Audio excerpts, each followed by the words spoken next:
Nagdesisyon ang magkakaibigang sina Marco, Ella, Benji, Joy at Ian na magbakasyon sa isang resort na nasa tuktok ng isang bundok. Matagal na nilang planado ang trip na ito. Isang escape, isang quick getaway mula sa lahat ng gulo sa Maynila. 6 silang magkakasama sa isang SUV. May mga dalang bag, speaker at iba pa. Si Benji ang driver at joker ng barkada. Si Ella, tahimik pero palatawa. Si Joy, maarting bading, babae kung manamit at kumilos, mahilig sa selfie at pictures. Si Ian, mayabang pero palaging game. At si Marco naman, tahimik pero matalino. Masaya silang lahat, nagbibidahan, nagtatawanan, nagpaplano kung anong gagawin nila pagdating nila sa resort. Pumasok kagad sa isip nila ang mag-swimming, mag-video okay, at uminom hanggang madaling araw.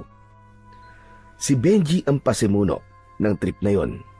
Pangako niya sa 5 na mag-e-enjoy ang mga ito sa kanilang trip at makakalimutan pansamantala ang ingay ng syudad, trapiko at paulit-ulit na katoksikan sa kanilang buhay. Woohoo! Road trip, baby! Ang tagal kong hinintay to. Sa wakas, natuloy na rin tayo. Makakapag-relax na rin. Ngay Benji, ano ba yan? Ang ingay-ingay mo naman?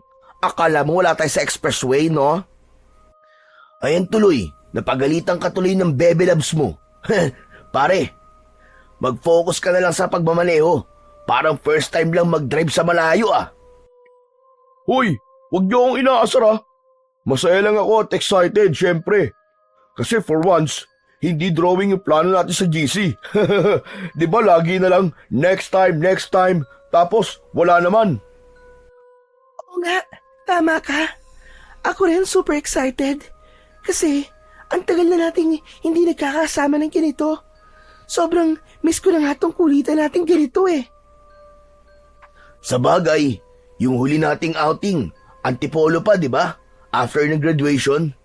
Grabe, 3 taon na palang nakakalipas. Oo nga, no? Ang dami na nangyari since then. May kanya-kanya na tayong pinagkakaabalahan pero at least, di ba, kahit busy, nandito tayo. Meron tayong ganito kahit paminsan-minsan lang. Kaya nga yung natuloy na to, sulitin na natin. Wala muna tayong iisipin na trabaho at kung ano-ano. Puro saya lang, okay? Bawal muna ang KJ, ha? Speaking of KJ, tignan mo yung isa dyan, walang imek. Babe, ayos ka lang ba dyan? Parang malalim ang iniisip mo Aha? Hindi naman. Ano lang, napansin ko na parang madilim ang langit. Ang bihira, pati ba naman pagkulimlim ng langit napapansin mo pa? Alam mo, sa dami na nagbago this past few years, ikaw yata yung walang character development. Ayos lang ako, Benji. Marami na rin nagbago. Pero masaya ako na nandito pa rin tayo. Kayo pa rin. Parehong muka, parehong vibes. Miss ko din kayo, loo. Yan ang sinasabi ko. Panalo ka talaga pagdating sa mga ganyang sentiments, bro eh. Grabe, walang tatalo sa tropang to. Tama ka, solid pa rin kahit may love life na o wala. Oh, bakit ka nakatingin sa akin habang sinasabing wala? Ano bang pake mo kung wala akong love life? Ikaw nga, wala ka rin naman Aba, excuse me, FYI lang, meron akong syota ngayon, no? Sa yabang mong yan, may pumatol sa'yo? Asan? Baka drawing din yan katulad ng mga plano natin dati, Meron nga. Oo, may jowa na yan. Naku, maniwala ka naman dyan, Joy. Kung talaga may girlfriend na nga yan, di sana, noon pa niya ipinagyabang sa atin yun. Uy, grabe kayo Legit to. As in legit na legit. Name niya, teka. Oo, wag na pala. Gusto kasi niya, low-key lang kami. Ganun ba yun? Teka, baka bawal kaya tinatago. Nadali mo, bro! Ano naman kung bawal? At least may love life ako. Ikaw, Benji. Tagal-tagal mo na nagpaparamdam dito, Ajoy. Hanggang ngayon, hindi mo pa rin nasusyota. Hoy, bakit naman ako nadamay dyan, ha? Huwag niyo akong isali sa mga trip niyo, ha? Tama na nga yung asaran. Baka mamaya may mapikon pa sa inyo, eh. Hindi na tayo makarating sa pupuntahan natin. Kaya nga, alam niyo mabuti pa, mag-selfie na muna tayo. Bago tayo makarating sa final destination natin, gusto ko may memories na kagad. Okay, sige. Teka, at ipapark ko lang to sa sasakyan sa safe spot. Siyempre, safety first tayo, no? Ha? Anong ipapark? Nasa expressway tayo, uy. Gusto mo bang masita? Bawal uminto sa expressway, maliban na lang kung emergency. Kau naman, sandali lang naman eh. Doon naman tayo sa gilid tapos bubuksan ko na lang yung hazard light para magmukhang emergency, di ba? Hindi joke to, Benji. Hey, kalma lang. Sige, mamaya na lang tayo mag-stop over, Benji. Ituloy mo na yung pagmamaneho mo. Dito na lang ako kukuha ng search sa loob ng sasakyan. O ayan, dali. Smile na. Damihan mo para madami ang upload. Tapos tag mo ko, ha? Matik yan, Ella. Agad na humanap si Joy ng magandang anggulo sa kamera ng kanyang cellphone at kahit maalog, sinimulan niya ng kumuha ng mga litrato. Masayang masaya sila habang nagpapalit ng pose, peace sign, duck face at kunwaring mga stolen shots. Nang matapos yun, ay naging abala na si Joy at Ella sa pag-check ng kanilang mga kuha. Oy, huwag mong i-upload yan, ha? Pangit ako dyan eh. Piliin mo yung maganda ko. Susme, pangit ka pa sa anggulo na yan, ha? Ano na lang ang tawag mo sa amin? Sa unahan ng sasakyan ay napapangiti na lamang si Ian habang nakikinig sa kulitan ng mga nasa likod. Habang si Marco naman ay tahimik lang na nakikiramdam sa paligid sa takbo ng sasakyan. Tinignan niya ang speedometer. Pare, dahan-dahan lang sa pagdadrive, ha? Ayoko pang mamatay. sus! Safe driver to, no? Relax lang kayo, mga tropa. Nagpatuloy ang biyahe ng magkakaibigan. Unti-unting humupa ang ingay sa loob ng sasakyan. Napalitan ito ng katahimikan habang ang tanawin sa labas ay unti-unti nang nagbabago. Mula sa maluwang na highway ay napalitan na ito ng makipot at mapunong daan. Sa tagal ng biyahe, ilan sa kanila ay nakatulog na. Si Ella, nakasandal sa balikat ni Marco. Si Ian naman, sa harap ay nakahilig sa kanyang backpack, bahagyang nakanganga. Si Joy, kahit pilit na nilalabanan ang antok, ay pumikit na rin sandali habang hawak pa rin ang kanyang cellphone. Seryoso naman sa harap ng manibela si Benji at pinakikinggan ang nagsasalitang navigation app na nagsasabi ng direksyon. Kada sabi nito ng left o right, agad niya itong sinusunod. Pero ilang minuto ang lumipas, napansin ni Benji na biglang tumahimik ang app. Tinignan niya ito at lumabas ang alert. No internet connection. Napakunot ang kanyang noo. Tinapik siya ni Marco. May problema ba, tol? Wala naman. Nawala lang yung signal eh. Patay pare. Baka maligaw tayo niyan, ha? Mukhang remote na nga tong lugar na to, par. Tignan mo ang paligid. Puro puno tapos wala pa mga kabayan. Malas. Saan kaya tayo magtatanong? Oh, akala ko ba nakapunta ka na dito dati? Hindi mo kabisado dito? Oo eh. Nakapunta ako pero yung ganitong klase ng lugar kasi mahirap talaga tandaan eh. Tapos nawalan pa ng silbi tong mapa natin. Napatingin silang dalawa sa paligid. Mabundok na ang daan at unti-unti na rin nagiging mas makapal ang mga damo at puno sa paligid. Wala pa rin silang nakikita ni maski isang bahay at mga poste ng kuryente. Wala ring ibang sasakyan na dumadaan doon. Unti-unting bumagal ang takbo ng kanilang sasakyan. Napatingin si Marco sa katabi niyang nobya at kay Joy na tahimik pa rin natutulog. Walang kamalay-malay sa nangyayari. Sabi naman ng app kanina, diretso lang at ilang kilometro naroon na tayo. Baka malapit na nga tayo. Baka nga pare, siguraduhin mong tama yung dinadaanan natin ha. Baka maligaw tayo. Mahirap ang maabutan ng dilim sa ganitong klase ng lugar. Relax lang pre, ako bahala. Umayos ng upo si Marco, dahilan para maalimpungatan ang nakasandal niyang nobya. Nagising na rin ang dalawa. Agad na nagreklamo pa si Joy nang makitang walang signal. Napansin nila na medyo madilim na ang paligid. OMG! Wala talagang signal, ano ba yan?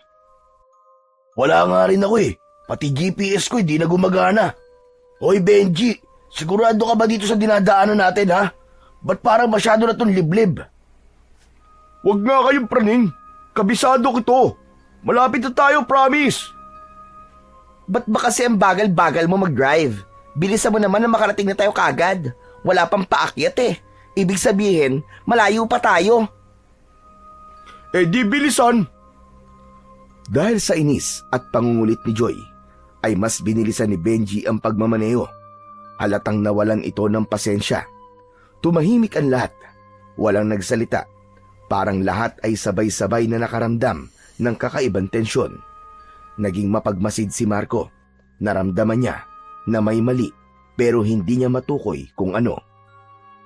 Humaharurot ang sasakyan sa madilim at lubak-lubak na daan.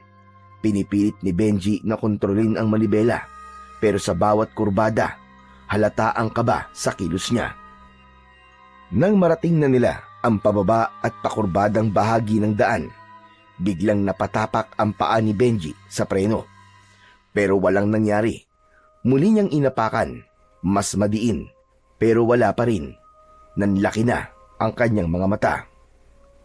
Doon niya napagtanto ang totoo. Wala ng preno ang sasakyan. Ano nangyayari, tol? Wala tayong preno.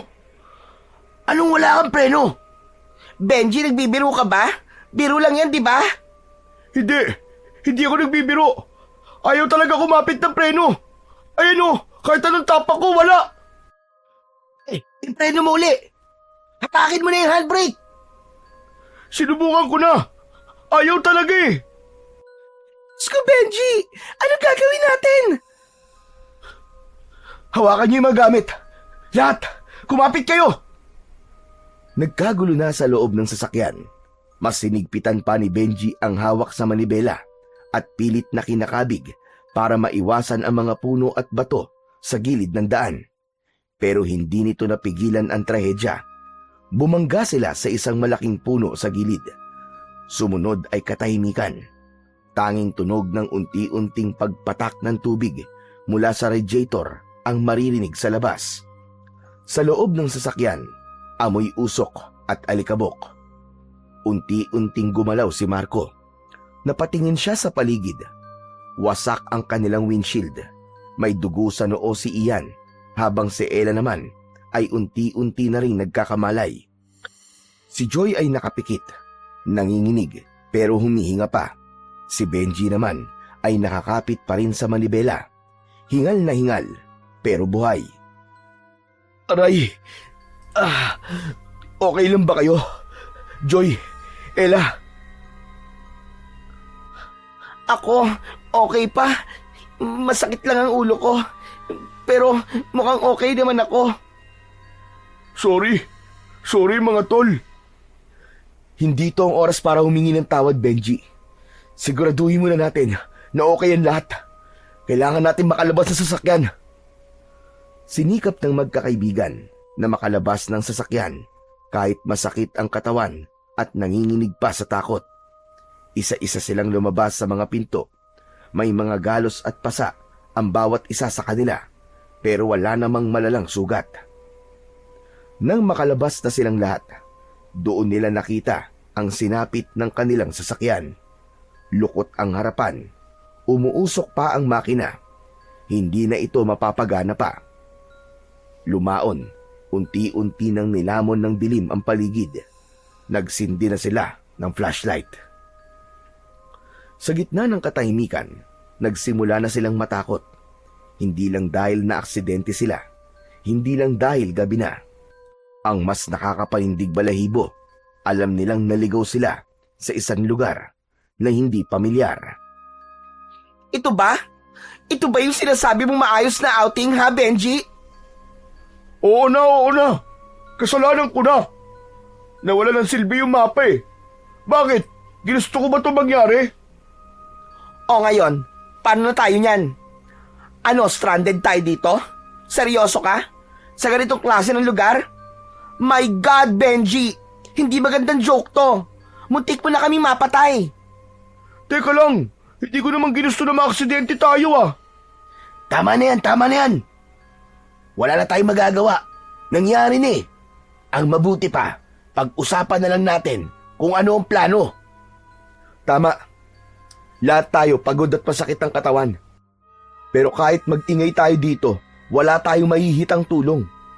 Mas mabuti siguro kung maglakad-lakad tayo at maghanap ng pwedeng matuluyan kaysa magsigawan tayo rito na parang mga bata. Pasensya na talaga ah. Hindi ko naman ginusto eh. Pero alam kong ako ang mali. Oo, maling-mali ka talaga, Benji. At dahil sa pagkakamali mo na yan at sa bulok na kotse mo, lahat tayo apektado. Lahat tayo nadamay. Ayoko na. Gusto ko nang umuwi sa amin. Shh! Tahimik! Huwag kayo maingay. May nararamdaman ako. May paparating. Babe, ano yun? Anong paparating? Hoy, please naman Marco, huwag ka naman malakot oh. Tahimik sabi! Nanahimik ang lahat. Maya-maya pa, nakarinig sila ng kaluskos. Mga yabag ng paa na nakakatapak ng mga dahon at sanga. Mabagal ang kilos, parang hindi normal. Malaki at parang bilang isa. Mukhang marami. Nakarinig din sila ng malakas na pag-ungol na hindi pangkaraniwan. Ang tunog ay mababa at mabagal. Umaalingasaw din ang mabahong amoy na parang galing sa nabubulok na karne. Nanigas ang lahat. Walang makagalaw at walang nakaimik. Tingin nila, mga mababangis na hayop ang paparating. Napahawak naman si Marco sa suot na kwintas na may palamuting parang bato. Naramdaman niya ang bahagyang pag-init nito. OMG! Kung mabangis na hayop yan, kailangan nating gumalaw. Hindi tayo pwedeng manatili rito, guys. Okay, sige. Kunin natin yung mga gamit at umalis na tayo. Wala na tayong choice kundi ang maglakad. Hindi tayo ligtas dito. Paano mo naman nasabi, Brad? Nararamdaman ng kwintas ko. Umiinit. Ibig sabihin, merong something sa lugar na to na dapat nating iwasan. Nasa iyo pala yung kwintas na yan, ha? Oo, bakit? May problema ba doon? Hindi, wala naman. Chill lang, tol. Ang weird lang talaga eh. Huwag ka magagalit, ha? Pero, noong ko pa sinasabi sa'yo, ang baduy niyan, Brad. Matalino ka naman eh. Pero naniniwala ka sa ganyan. Come on! Ay nako, tama na nga yan. Hindi to ang oras para magganyanan, ha? Okay. Chill lang kayo. Wala naman akong sinabi masama. Sinabi ko lang yung iniisip ko. Pasensya na, Brad, ha? Di lang talaga ako naniniwala sa mga agimat o anting-anting na yan, eh. At sorry, ha? Baduy pa rin ang fashion mo. Iyan, tingin mo ba joke to? Tignan mo ang paligid natin. Wala tayong signal, wasak ang sasakyan, nasa gitna tayo ng kagubatan. Tapos ang iniisip mo, baduy ang kwintas ko. Sorry, Brad. Ang kwintas na to, hindi lang pang fashion statement to, Ian. Hindi rin ito pampaswerte lang. Ibinigay ito ng lolo ko para sa aking proteksyon. Kaya bago mo papagtawanan ulit to, magdasal ka na lang na sana totoo nga ang kapangyarihan nito. Dahil kung hindi, wala tayong laban sa kung ano man na naghihintay sa atin dito. Okay, fine. Sorry na nga, di ba? Di ko na uulitin. Tama na yan. Unahin na muna natin kung paano tayo makakaalis dito. Tama naman si Marco eh. May nararamdaman din akong kakaiba sa lugar na to. At yung tunog na naririnig natin, hindi normal yun. Biglang lumakas ang ungol mula sa hindi kalayuan. Mas malakas yon kaysa kanina. Mas malalim at mas mabangis. Napatigil ang lahat at napatingin sa isa't isa. Sabay-sabay silang lumingon sa pinanggagalingan ng tunog. Wala silang makita, kundi puro kadiliman. Agad silang naglakad ng mabilis palayo sa lugar. Si Ella ay kapit na kapit kay Marco. Si Joy naman ay nakahawak kay Ian, samantalang si Benji naman ang nasa unahan. Siyang may hawak ng flashlight. Ano ba yan? Natatakot na ako, ha? Ayoko na talaga. Kasalanan mo to, Benji eh. Pag ako namatay dito, ikaw ang una kong mumultuhin. Tumigil na nga kayo. Walang may kasalanan. Mas lalo lang tayo mapapahamak kung puro sisi na lang ang gagawin natin. Makinig kayo sa akin. Habang nagsasalita si Marco, ay umilaw bigla ang kwintas niya. Mas nararamdaman ni Marco ang init nito sa kanyang balat. Bumilis ang tibok ng kanyang puso. Babe, umiilaw ang kwintas mo. Oo, babe. At ibig sabihin yan, kailangan nating mas bilisan pa ang paglalakad kasi mas malapit na sila. Teka sandali. Parang may nakita akong burol kanina sa kanan. Doon tayo. Mas ligtas tayo doon. Teka. Sigurado ka ba ligtas doon? Hindi. Hindi rin ako sigurado. Pero mas mainam nang nasa mas mataas tayong lugar kaysa nandito tayo sa baba. At least doon, kita natin kung may paparating. Dito, pwedeng may sumunggab sa atin sa likod natin na hindi natin namamalayan. Tama si Benji. Kapag nasa taas tayo, mas may advantage tayo. Makikita natin ang mga nangyayari sa baba. Kung sakali man sundan nila tayo ron, makakapaghanda tayo para sa laban. O para tumakbo kung kinakailangan. Laban? Anong laban na sinasabi mo, Marco? Makinig ka sa akin, Ella. Kung kaya natin tumakas, tatakas tayo. Pero kung wala na tayong choice kundi ang lumaban, lalaban tayo. Tara na! Bilisan natin! Mas binilisan pa nila ang kanilang paglalakad. Ilang sandali pa ay nasa paanan na sila ng burol na sinasabi ni Benji.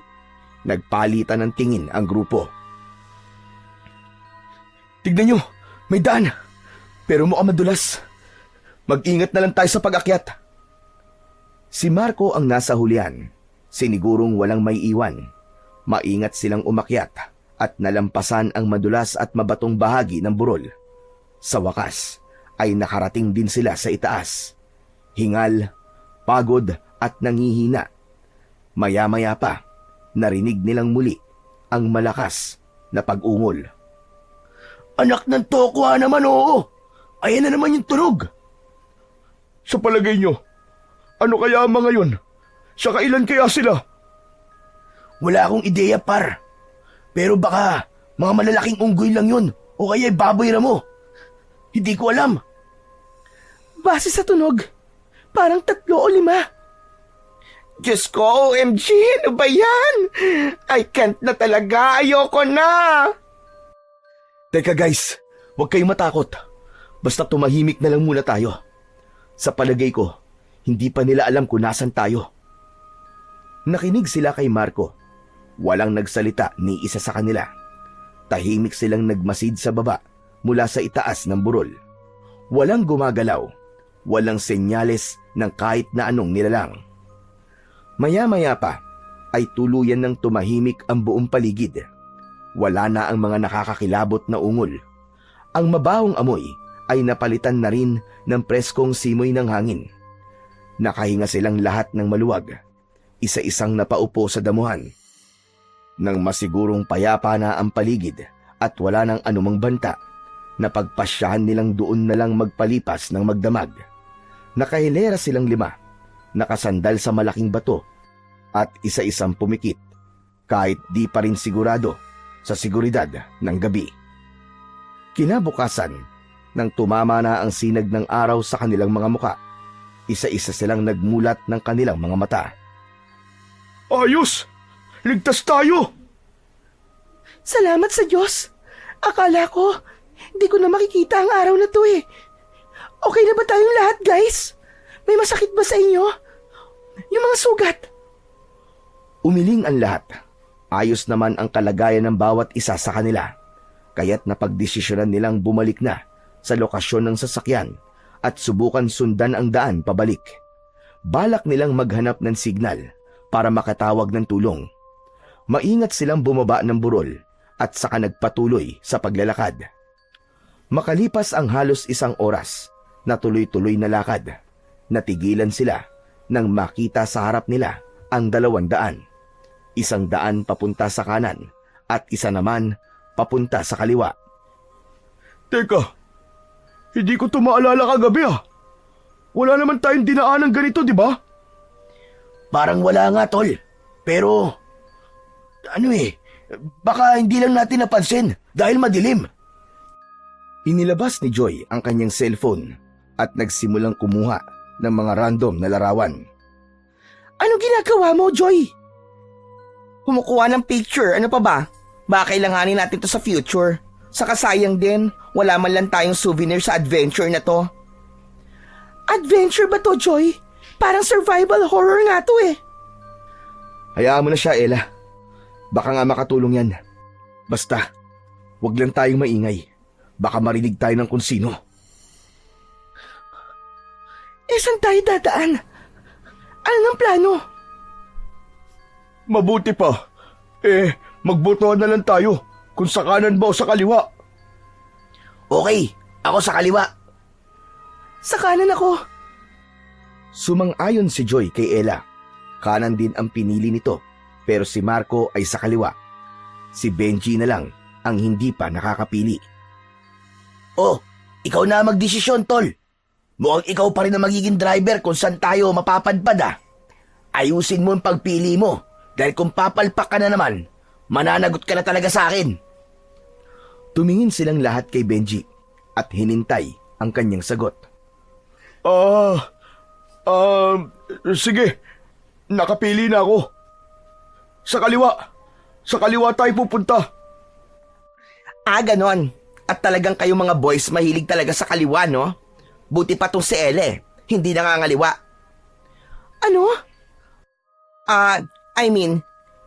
Hindi mo pinili ang kaliwa. Hoy, kayo mga boys ha, siguraduhin nyo lang na okay tong pangangaliwa nyo. Hoy, hindi porkit kaliwa ang pinili namin nangangaliwa na kami ah. Are you guilty ba? Over ka naman makareact. Pero alam nyo ba na may alam ako? Hindi ko lang sinasabi. Hoy, tumahimik ka na nga, Joy. Ano ba yung sinasabi mo? Parang tanga lang. Tara na, majority rules. Dito tayo sa kaliwa. Nagpatuloy sila sa paglalakad. Tahimik pa rin ang paligid hanggang sa napansin nila na hindi pa rin nila nahahanap ang sasakyan. Halos 30 minuto na rin silang naglalakad pero wala pa rin dulo ang daan. Wala pa rin kabahayan. Walang poste. Walang anino ng kahit na isang tao. Guys, hindi ba't parang paikot-ikot lang tayo? Ha? Paano nangyari yun? Tuwid lang naman ang daan na nilalakaran natin ah. Sure ako, guys. Tignan niyo itong mga kuha kong litrato. Ito, kuha ko to kanina pa. Pero yung puno dito sa likod ko, ayan yan yung mismong puno na to, di ba? Pinakita ni Joy ang litrato habang itinuturo ang malaking puno sa kanilang likuran. Ibig sabihin, paikot-ikot lang talaga tayo dito. Nandito na naman tayo sa parehong lugar. Baka naman, kamukha lang ng puno. Hindi. Tama si Joy, Benji. Ito nga yung puno na yan. Sabi ko naman sa inyo Wala naman kasing kambal na puno, no? Ay nako. O ano nang next? Ano nang gagawin natin? Huwag ka magpanik, Joy. Ang kailangan natin ay mag-focus. Mabuti pa ay magpahinga na muna tayo at pag-iisipan natin kung ano ba talaga ang gagawin natin. Ibig mo sabihin, titigil tayo? Di ba mas maganda kung diretso lang? Sayang ang oras eh. Anong sayang ang sinasabi mo? Paikot-ikot ka lang tayo dito, di ba? Talaga bang gusto niyong panindigan ng daan na to? Walang sumagot kay Joy. Si Benji biglang napatingin sa isang direksyon. Guys, nakikita niyo ba kung ano nakikita ko? Napalingon silang lahat sa itinuro ni Benji. Sa di kalayuan, may nakita silang isang lumang kubo. Bahagyang natatakpan ito ng mga halaman. Hindi na sila nag-aksaya pa ng panahon. Nagpasya silang puntahan ang kubo, umaasang may tao na makakatulong sa kanila. Tao po? May tao po ba rito? Tao po? Ilang beses silang tumawag pero walang sumasagot. Wala ring kilos mula sa loob ng kubo. Walang tao dito, tol. Mukhang abandonado na tong bahay na to eh. Nilapitan nila ang pinto at nakita niya itong nakapadlak. Pumulot ng bato ang lalaki at sinimulang sirain ito. Walang umimik o tumutol. Tahimik lang sila pero nagkakaintindihan na kailangan nilang gawin yon para malaman kung ano ang meron sa loob. Maaaring may gamit o pagkain o kahit na ano sa loob ng kubo. Ilang pagpukpok lang ay nasira na ang padlock. Dahan-dahan nilang binuksan ang pinto. Halos mapaubo ang lalaki nang sumabog sa kanyang muka ang makapal na alikabok. Agad na sumalubong din sa kanila ang amoy na hindi maipaliwanag, masangsang at masakit sa ilong. Pumasok na sila isa-isa sa loob ng kubo. Wala naman silang kakaibang nakita sa loob, maliban sa punong-puno ito ng mga sapot ng gagamba at makapal na alikabok. Halatang matagal na nga itong hindi natitirahan. May mga lumang gamit sa loob, sirang mesa, natumbang silya, isang nabubulok na kabinet at mga kurtina na tumigas na at nanlilimahid na sa dumi. Tahimik lang sila, nakikiramdam sa paligid. Sinimulan na rin nilang maghalughog ng mga bagay na pwede nilang mapakinabangan. Pumulot si Marco ng isang matibay at malapad na kahoy. Naisip niyang maaari itong gawing pamalo habang abala ang iba sa paghahalughog. Napatingin si Benji sa paligid at napangiti ng bahagya. Nilapitan niya si Joy na sinusubukang alisin ang alikabok sa kanyang sapatos. Parang haunted daw sang kubo na to ah. Hoy, ano ka ba? Huwag kang manakot. Ang corny mo, ha? Biglang nagtago si Benji. Hindi agad ito napansin ng dalaga. Nagpatuloy lang ito sa pagtingin-tingin sa bawat sulok ng kubo nang biglang lumitaw ang lalaki at ginulat ito. Boo! Ay, ano ba yan? Langya ka talaga. Hindi oras ng scary pranks ngayon, ha? Buwisit ka. Tumawa ng malakas si Benji at napangiti naman ang iba pa nilang mga kasama. Pero bigla ding tumahimik nang mapansin ni Marco ang isang lumang larawan na nakasabit sa dingding. Nilapitan niya ito at pinagpagan ang alikabok. Guys, tignan niyo to. Lumapit sila isa-isa. Ang larawan ay nasa loob ng isang lumang kahoy na frame. Halatang napag-iwanan na ng panahon. Dilaw na ang kulay ng papel at may mga lamat sa gilid. Doon, makikita ang isang tila larawan ng pamilya. Sa unang tingin, parang normal lang. Isang lalaki, isang babae, at 2 batang lalaki. Pero nang titigan nilang mabuti, doon nila napansin na may kakaiba.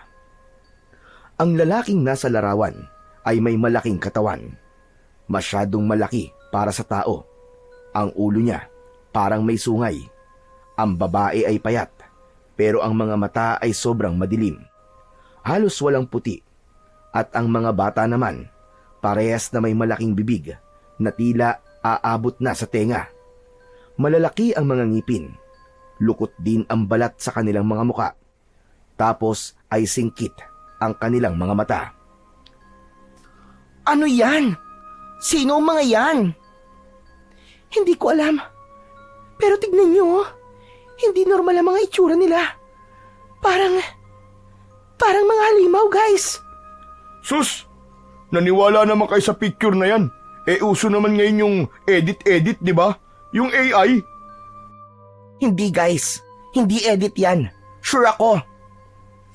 Umalis na tayo dito. Masama ang kutob ko. Sandali! Hindi pa natin nalilibot ang buong kubo eh.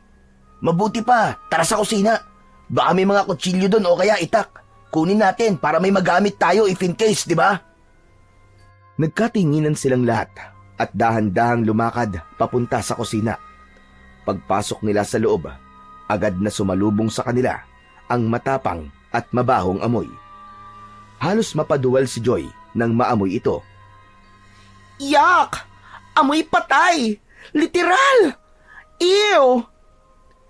Nagpatuloy si Marco at Ian sa pagpasok. Nakita nilang wala ring gamit sa loob. Pero nagulat sila nang makita nila ang mga bagay na nagkalat sa sahig. May mga nakakalat na buto ng tao sa sahig. Napaatras sila ng dahil doon.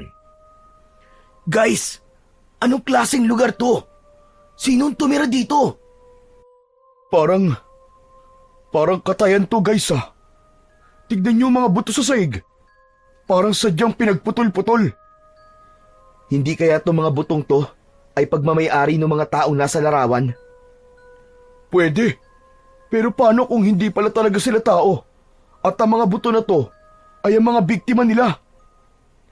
Ano ba, Marco? Please, umalis na tayo dito. Sandali. Tignan niyo.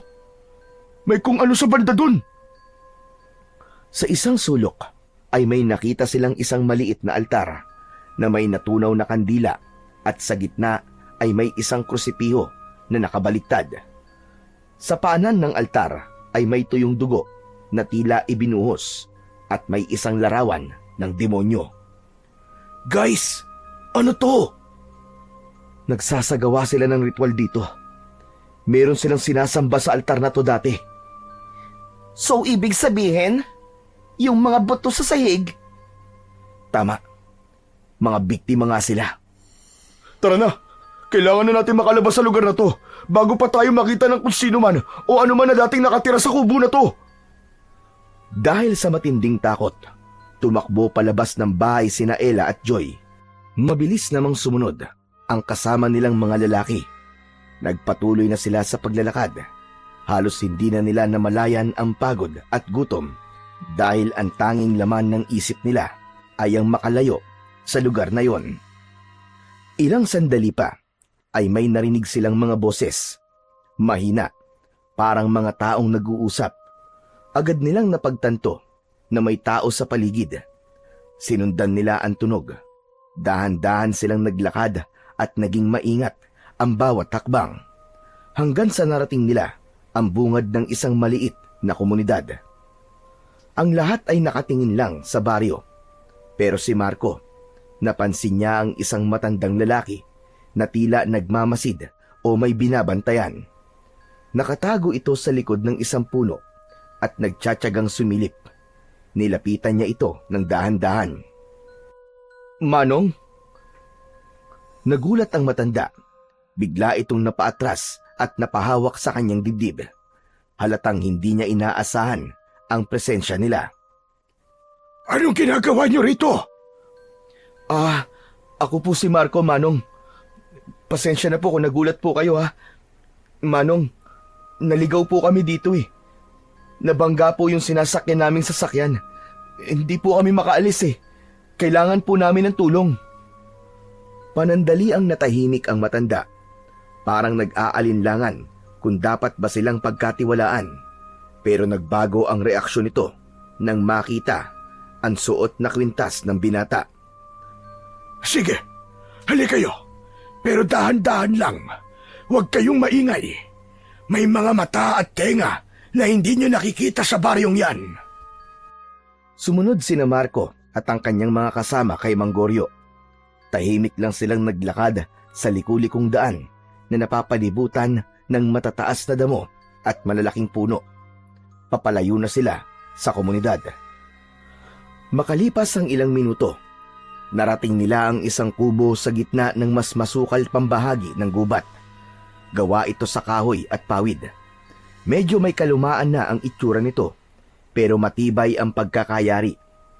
Sa harapan pa lang, ay agad nang napansin ni Marco na may mga kakaibang bagay ang nakasabit sa paligid ng kubo. Marami ring tanim na iba't ibang mga halamang gamot. May paminta, bawang, sampagita, sambong at marami pang iba. May mga nakakalat din na bote na may lamang di nila matukoy na kung ano. Agad silang pinatuloy ng matanda sa loob ng kanyang bahay. Agad sumalubong sa kanila ang amoy ng insenso. Simple lang ang loob nito pero maraming kalat. Halatang di nag-aayos ng mga gamit ang matanda. Marami rin kung ano-anong mga abubot. May lumang mesa, ilang sako ng bigas sa may sulok, at mga estanteng halos puno ng bote, garapon at dahon-dahon na pinatuyo. Sa isang bahagi ng bahay, may munting altar. May kandilang kulay puti, larawan ng Birheng Maria, ilang santo. Napansin ito ni Marco at napanatag ang kanyang kalooban. Wala siyang nakita ni isang bagay na tila sataniko o kahina-hinala. Walang baliktad na krus o larawan ng isang demonyo. Pinaupo sila ng matanda sa sahig. Saan ba kayo galing? Bakit kayo napadpad dito? Manong, galing po kami ng Maynila. Papunta po sana kami sa isang sikat na resort. Kaso naligaw po kami at naaksidente po. Naglakad po kami. Umasa po kami makakahingi ng tulong. Pero lalo lang po kami naligaw eh. Hanggang sa napadpad po kami dito. Ganun ba? Ako nga pala si Goryo. Alam nyo, sa palagay ko, hindi lang kayo basta naligaw dito. Ano pong ibig nyo sabihin, Manong? Sinadya namin na magpunta dito para pagurin at takutin namin ang sarili namin? Ngumiti ang matanda, pero hindi ito masaya. Mapait ang kanyang ngiti. Tumango siya, saka muling nagsalita. Alam nyo, matagal na ako nakatira dito. Halos buong buhay ko, dito ko na ginugol sa liblib na lugar na ito. Bihira lamang ang naliligaw dito.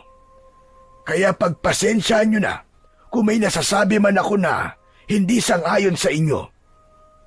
Wala po kayong dapat na ihingi ng pasensya, Manong. Kami pa nga po nakakaabala sa inyo eh. Pero Manong, pwede po ba akong magtanong? Bakit po hindi kayo doon sa baryo nakatira? Ba't ang layo po ng bahay nyo? Tapos, para ka pong nag-iispiyan nung nakita ka namin kanina. Nakatago ka po sa likod ng puno habang pinagmamasdan nyo ang mga tao. Dati akong taga ron, pero lumayas ako kasi may mga masasamang nilalang na sumakop sa baryo na yon. Mga tulisan po ba? O mga rebelde? Ano po nangyari? Hindi mga ordinaryong tao ang sumakop sa amin. Mga aswang sila.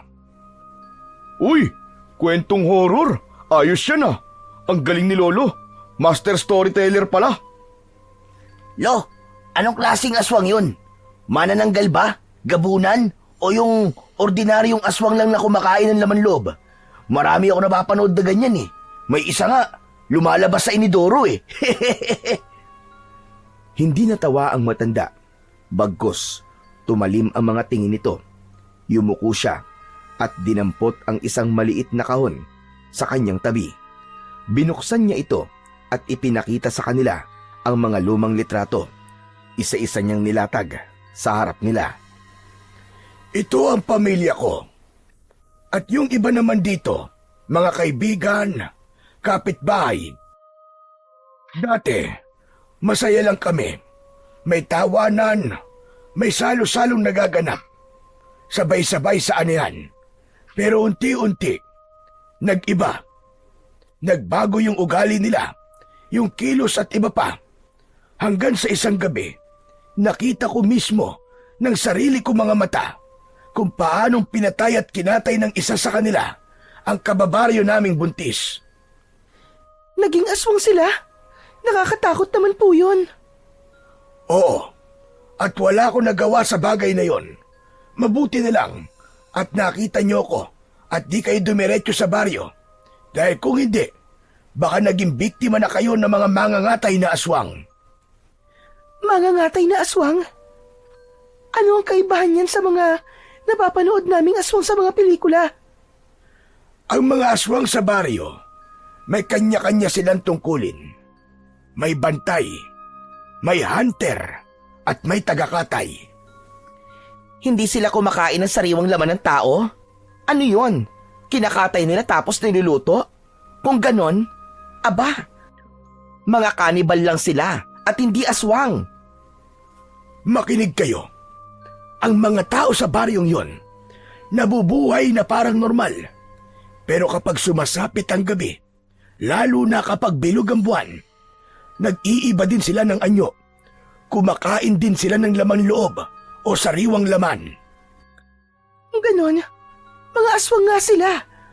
Pero bakit pa nila kinakarne mga tao? Alam nyo, bihira lang ang naliligaw sa lugar na ito. Kaya sa tuwing may pagkakataon, kapag may naliligaw, kinukuha nila at kinakatay. Tapos, hinahati-hati nila ang mga karne para lahat ng aswang sa baryo makakain. Para lahat mabigyan. Pero Manong, paano kayo nakatakas sa baryo na yun? Baka naman imbento nyo lang lahat ng sinasabi nyo ha? Hindi naman kasi totoo ang mga aswang Kalokohan lang ang mga yun. Sana nga imbento ko lang ang lahat, iho. Sana panaginip lamang ang lahat at hindi totoo. Pero kung naranasan mo mga narinig ko sa gabi nun, ang iyak, ang sigaw, ang tunog ng binabaling buto at tinatagtad na karne, ewan ko na lamang kung kakayanin mo. Nandito ako sa lugar na to kasi may kakayahan akong tumakas. May kakayahan akong kontrahin sila. Yun nga lang, sarili ko lang ang nailigtas ko dahil huli na nang malaman kong pati pala ang pamilya ko naging kasapi na nila. Ibig sabihin, isa kayong dating albularyo? Tama po ba ako? Matalas ang pananaw mo, bata. Hindi mo lang ginagamit ang mata mo, kundi pati na rin ang iyong pakiramdam. Napansin ko po kasi, Manong, marami pong proteksyon dito sa bahay nyo. May mga pangontra sa aswang. At isa pa, kakaiba rin po ang tingin nyo sa suot kong kwintas. Ang mutya ng alimango. Bihira yan. Saan mo nakuha yan? Minana ko pa po sa lolo ko. Ibinigay niya po to sa akin bago po siya namatay. At ibinili niya na huwag kong huhubarin saan man ako magpunta. May dahilan ang lolo mo, iyo. Alam niya ang tunay na halaga ng mutyang yan. Hindi lang yan ordinaryong kwintas. May likas na lakas ito, lalo na kapag nasisinaga ng buwan. May kakayahan itong magtaboy ng mga masasamang nilalang. Kaya pala, hindi kayo naamoy kanina ng mga mangangatay. Pinoprotektahan kayo ng mutya na yan. Ano po? Pinoprotektahan kami ng mutya? E di, kung totoo nga yung sinasabi mong may kapangyarihan yung kwintas, hindi sana, hindi na kami naligaw dito sa gubat. Hoy Ian, ang bitter ng tono mo may pinagdadaanan ka yata. Ayaw mo masapawan, no? Manahimik ka nga dyan. Mana nga yan? Ako, naniniwala ako na iniligtas tayo ng mutya. Nung gabi na may narinig tayong mga kakaibang ungol at mabibigat na yabag. Kaya hindi na nila tayo nasundan dun sa itaas ng burol dahil dyan. Tama ka, Iha. Kung wala kayong proteksyon, sigurado ako na hindi na kayo inabutan ng umaga dito. Napakadelikado ng lugar na ito. Pero, kung ganito kadelikado ang lugar, bakit hindi pa po kayo umaalis dito, Mang Goryo? Hindi ako umaalis dahil may tungkulin ako. Kailangan kong siguraduhin na walang inosenteng kaluluwa ang mapupunta sa tiyan ng mga hayop na yon. Pero Manong, paano po kami makakalabas dito? O makakalabas pa ba kami? May daan palabas, pero hindi basta-basta dadaanan. Kailangan may gabay. Bukas na madaling araw, susubukan kong ilabas kayo. Pero ngayon, dito na muna kayo sa bahay ko. Huwag kayong lalabas kahit na ano pa ang mangyari. Huwag din kayong lalapit sa bintana. At kahit may marinig kayo, sigaw, iyak, o kahit pamilyar na boses, Wag na wag niyong bubuksan ang pinto. Wow ha? Ang creepy. Natatakot na talaga ako dito. Hindi kayo dapat matakot.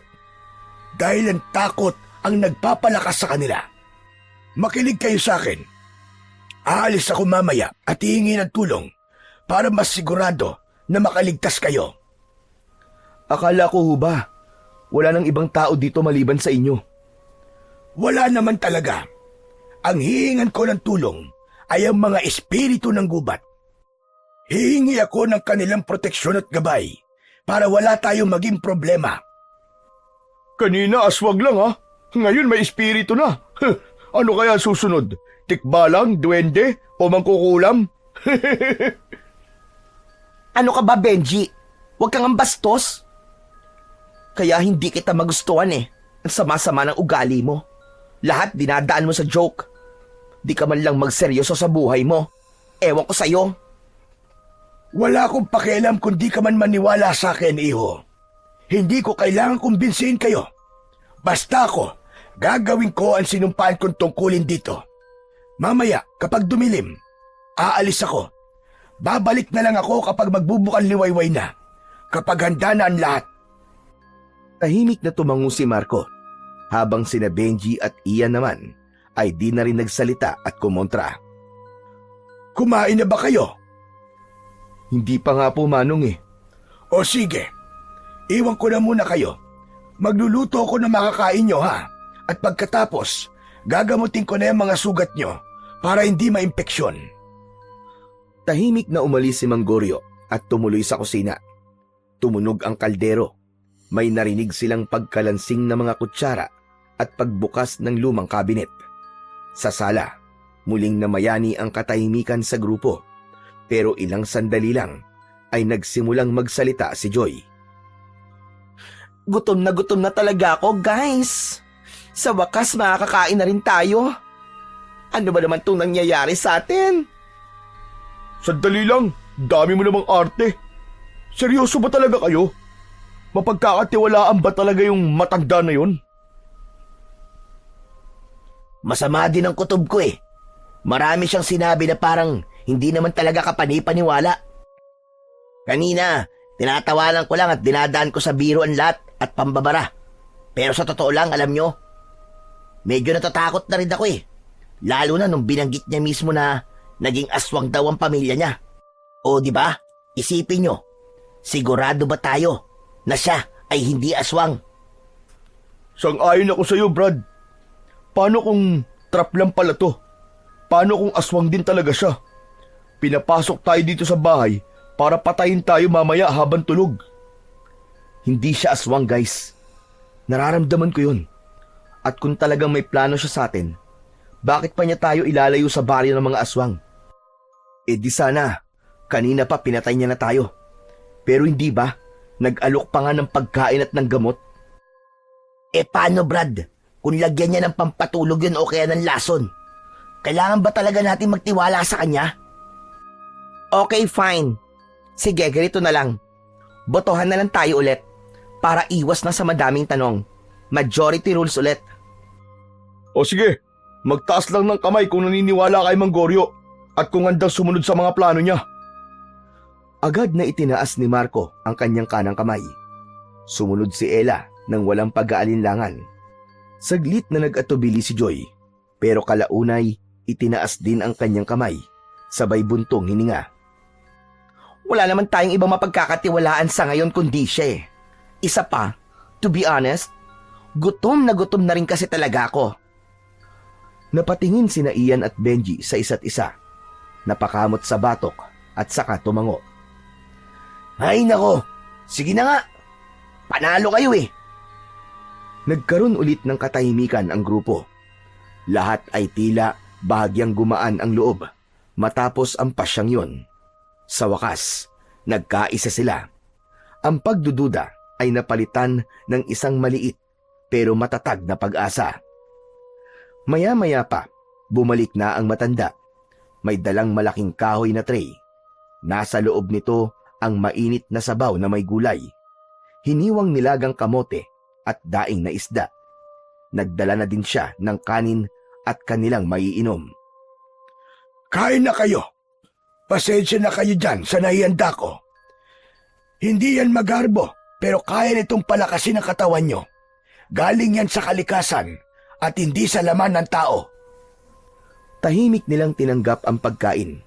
Walang reklamo, walang nagtatanong. Pero si Ian at Benji, naghintay muna ng ilang saglit. Pinanood na muna ang mga kasama nila na makakain. Nang makitang wala namang masamang nangyari sa tatlo, saka lang sila kumuha at nagsimulang sumubo. Pagkatapos nyong kumain, gagamutin ko na mga sugat nyo. At bago ako umalis mamaya, bibigyan ko kayo ng mga pangontra. Di yun sapat para labanan sila, pero makatutulong ito para di kayo kagad maamoy. Salamat po, Mang Goryo. Tumangulang ang matanda, saka tumalikod muli papuntang kusina upang ayusin ang mga gamit. Sumapit na ang gabi. Tahimik na ulit ang paligid. Lumamig na rin ang hangin. Makikitang nag-aayos si Mang Goryo ng mga dadalhin niyang gamit. May isang bayong, itak at iba't ibang bote ng langis. May mga inilagay din siyang mga tuyong dahon at ugat. Tahimik lang na nakamasid ang grupo sa kanya. Halata sa mga mata nila ang kaba at takot. Hindi man sila magtanungan, ramdam nila ang tensyon sa isa't isa. Yung bilin ko mga bata, uulitin ko. Tandaan nyo ito. Kahit na anong mangyari, wag na wag kayong lalabas. Kahit anong marinig nyo sa labas, wag nyong bubuksan itong pinto. Delikado. Kapag narinig nyo ang boses ko, wag nyo pa rin buksan hanggat hindi sumisikat ang araw. Opo, Mang Goryo. Susundin po namin kayo. Tumango ang matanda, saka isa-isang kinuha mula sa loob ng bayong ang mga kwintas na yari sa baging. Sa pinatuyong dahon at may nakalawit na tila buto ng hayop. Mabaho ang amoy nito. O heto, kanya-kanya kayo ha. Isuot nyo kagad. Huwag nyong aalisin hanggat hindi pa sumisikat ang araw. Yang mga kwintas na yan, hindi basta-basta yan. Tulad na sinabi ko kanina, may bisa yan para di kayo maamoy ng mga aswang. Parang tabing yan sa amoy ng dugo nyo. Kinuha ni Ella ang kwintas. Sinundan naman siya ng iba. Halatang nandidiri si Joy, pero tahimik lang ito na sumunod. Si Marco naman, inamoy pa sandali ito bago isinabit sa kanyang leeg. Si Ian, agad din na isinuot ito, saka tumango kay Mang Goryo. Si Benji ay sinipat muna ito ng mabuti. Epektibo ba talaga to? Subok na yan iyo.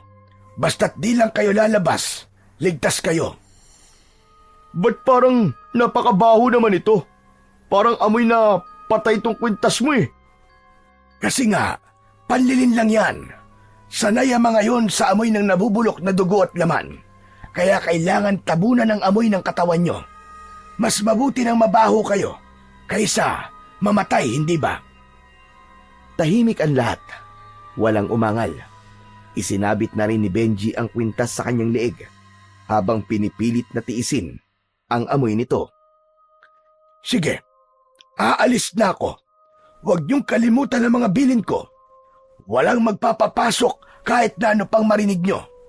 At yung kwintas, siguraduhin huwag niyong aalisin. Lumabas na si Mang Goryo. Dala ang kanyang bayong at itak. Agad na isinarado ni Marco ang pintuan. Gayon din ang mga bintana.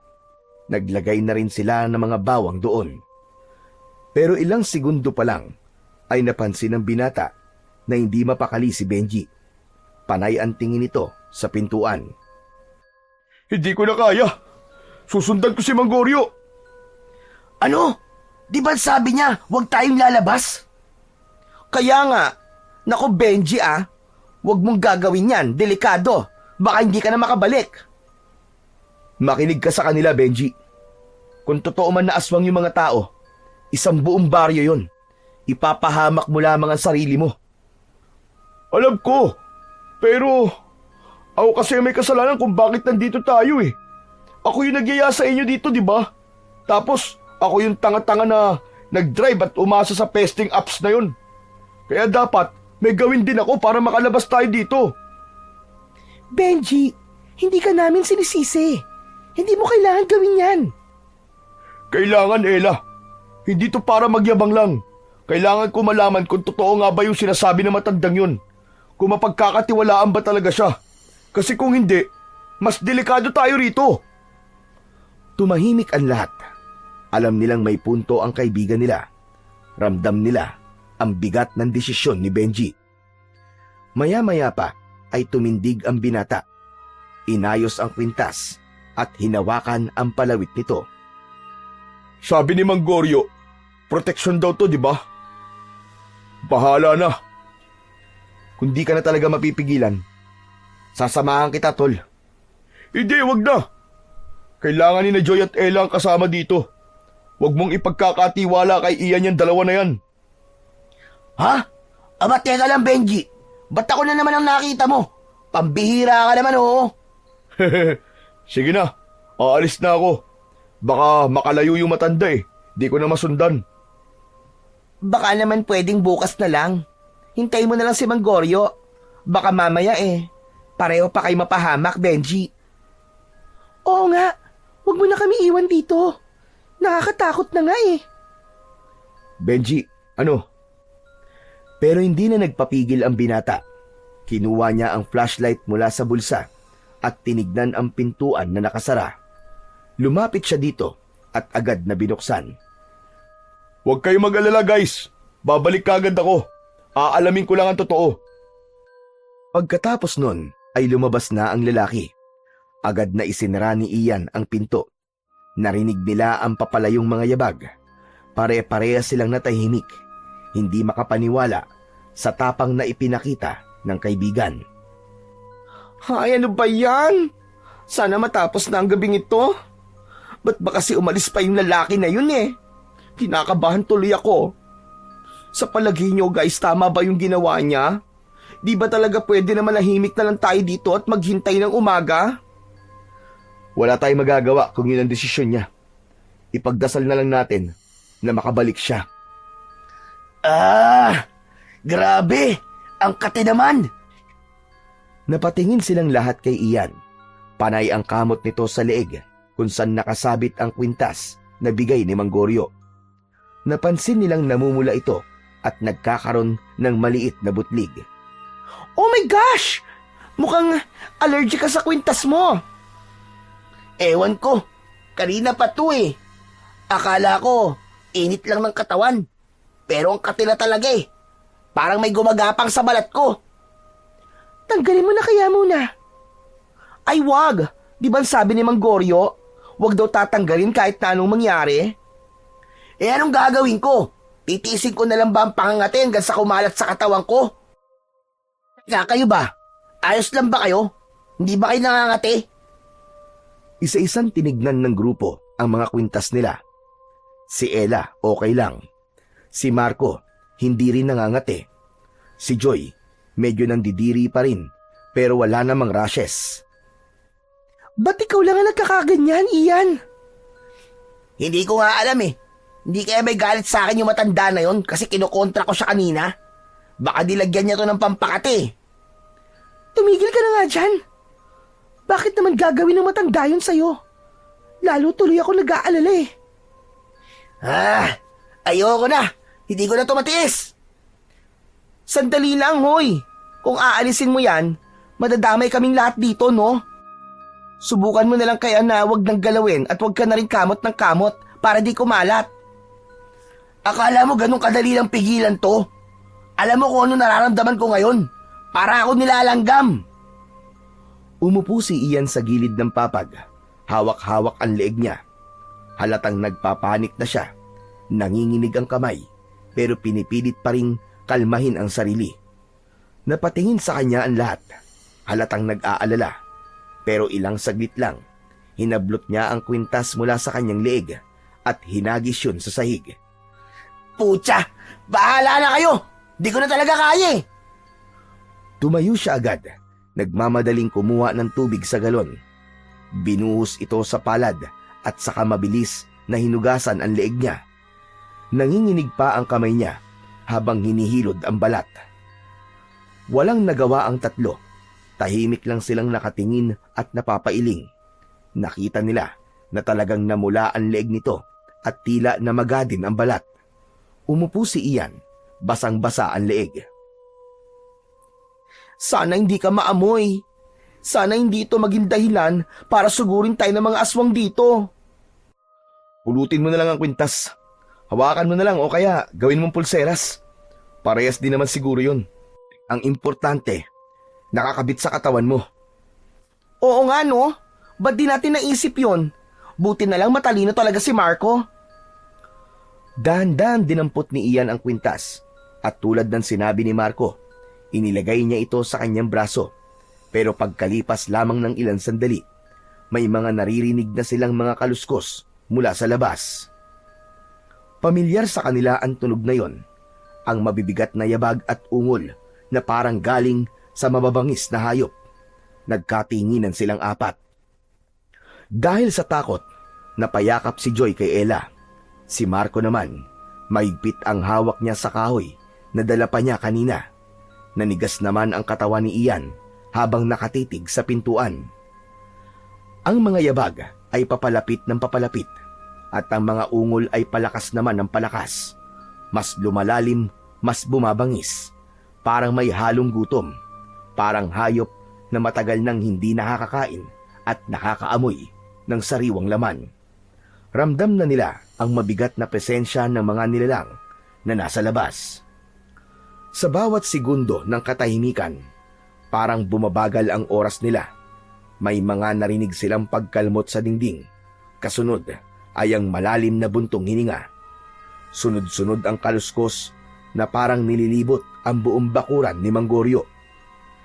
Tinakpan ni Joy ang kanyang bibig upang hindi makalika ng anumang ingay. Nagsimula na ang kilabot. Samantala, habang unti-unting kinakain ng kaba at takot ang apat sa bahay ni Manggorio, si Benji naman ay patuloy na sinusundan ang matanda.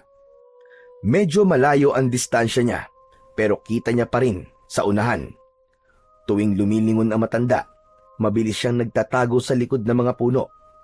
Hindi siya sigurado kung bakit niya ginagawa yun.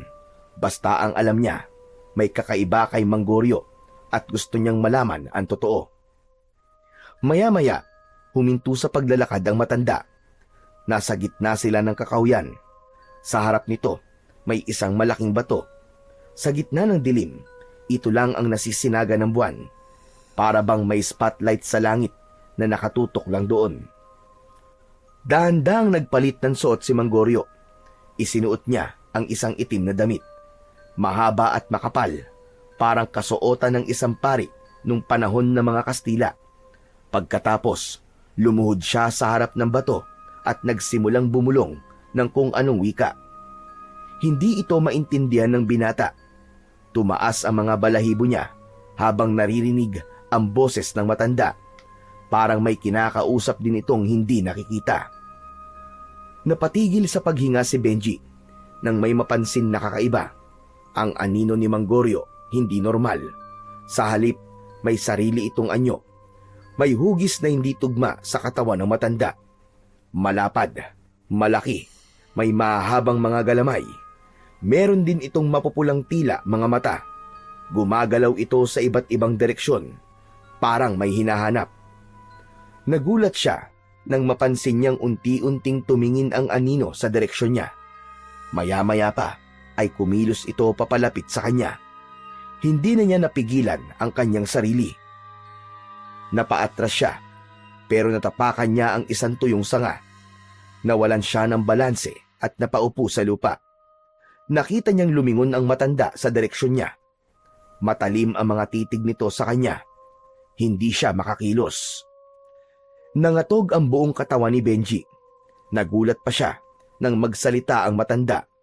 Malakas yun at malalim. Bakit mo ko sinundan?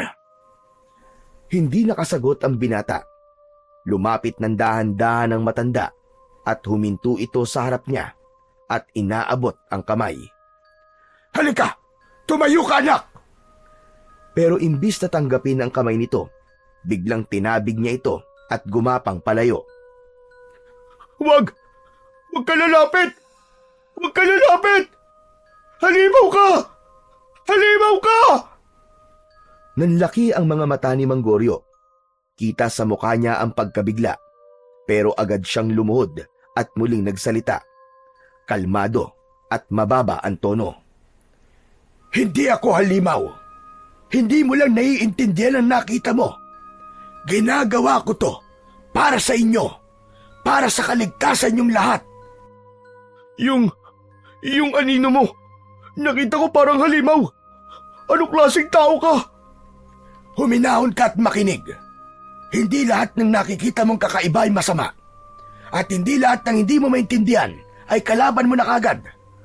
Ang mga nakita mo ay bahagi ng ritual na ginagawa ko. Kinakausap ko mga espiritu na tutulong sa inyo para makalabas kayo dito. Hindi ako naniniwala. Pinapaikot mo lang kami. Kung gusto ko kayong saktan, sana kanina pa. Pero hindi ko ginawa. Niligtas ko pa nga kayo, hindi ba? Ginamot ko mga sugat nyo, pinakain sa aking tahanan. Kaya nga ako nagbilin sa inyo. Dahil alam kong mapanganib ang gabi. Pero sumunod ka pa rin. Napakatigas ng ulo mo. Kung ayaw mo akong paniwalaan at kung may duda ka sa akin, bahala ka. Tumutulong lang naman ako sa inyo. Natahimik ang binata. Nagsimula na siyang umiyak, pero maya-maya ay huminahon. Naramdaman niyang totoo ang sinasabi ng matanda, pero may parti pa rin sa kanya na natatakot at naguguluhan. Pinilit niyang tumayo. Muling iniabot ng matanda ang kanyang kamay. Hindi niya na ito tinabig. Pero nang makatayo ang binata, muli siyang napatingin sa likuran ni Mang Goryo. Nasa likod na ng matanda ang kanyang anino. Hindi na nakadikit sa lupa, tulad ng karaniwang aninong sumusunod sa galaw ng katawan. Nakalutang ito sa ere at hindi rin sumasabay sa galaw ng matanda. Napaatras siya habang hindi inaalis ang tingin sa anino. Tapos bigla na lang siyang tumalikod. Nagsisisigaw siya habang tumatakbo sa gitna ng gubat. Sinubukan naman siyang habulin ni Mang Goryo, pero hindi niya na ito nahabol. Tumigil siya dahil may narinig na malakas na ungol. Kasunod nito ay mga yabag. Mabilis, magkakasunod, parang may hinahabol. Napaatras ang matanda at bumalik sa tabi ng bato. Huwag naman sana. Napayuko ang matanda, napaluha, naisip na sa tunog pa lang nun at sa mga yabag ay tapos na. Dahan-dahan siyang lumod muli sa harap ng bato at umusal ng isang dasal. Kumpiyansa siyang ligtas siya sa bahagi niyo ng gubat sa mismong pwesto na yon dahil alam niyang binabantayan ito ng isang makapangyarihang espiritu sa gubat. Mga sinaunang nilalang na matagal niya nang kakampi. Alam niyang habang naroon siya, hindi siya mahahawakan o masasaktan ng anumang nilalang sa dilim. Nang matapos na ang dasal, sumandal siya sa bato at nilingon ang direksyong tinakbuhan ni Benji. Wala na siyang makitang anuman doon. Wala na rin siyang naririnig na ingay. Nakaramdam siya ng panghihinayang para sa binata. Samantala, sa bahay ni Mang Goryo, tahimik pa rin nakikiramdam ang mga nasa loob. Halos walang gumagalaw, puro buntong hininga lang ang paminsang-minsang naririnig. Biglang tumahimik sa labas. Medyo gumaan ang kanilang pakiramdam, pero hindi rin sila nagpakampante. Mas naging alerto sila. Maya-maya pa ay nakarinig sila ng tunog na parang may tumatakbo ng mabilis. Tapos ay may mabilis na pagkatok. Tulong! Buksan nyo! Buksan nyo tong pinto! Si Benji ito! Muling napatakip ng bibig si Joy. Si Ella, napakapit ng maigpit kay Marco. Mga tol, parang awa nyo na! Buksan nyo to! May umahabol sa akin! Parang awa nyo na! Si Benji nga! Buksan natin! Wag! Di ba ang kabilin-bilin na matanda? Kahit ano raw mangyari, wag tayong lalabas. Wag tayong magbubukas ng pinto. Tinignan nila ang isa't isa. Naroon ng awa, ang kaba at pagkalito. Please, buksan niyo to, papasukin niyo ako! Papasukin niyo ako, buksan niyo ng pinto! Pero walang gumalaw. Hindi nila binuksan ang pinto. Hindi dahil sa wala silang pakialam, kundi dahil sa takot na baka hindi nga si Benji ang nasa labas. Baka ginaya lang ang boses niya. Baka isa ito sa mga aswang at gusto lang silang linlangin. Tumayo si Marco at lumapit sa pinto. Halos hindi humihinga.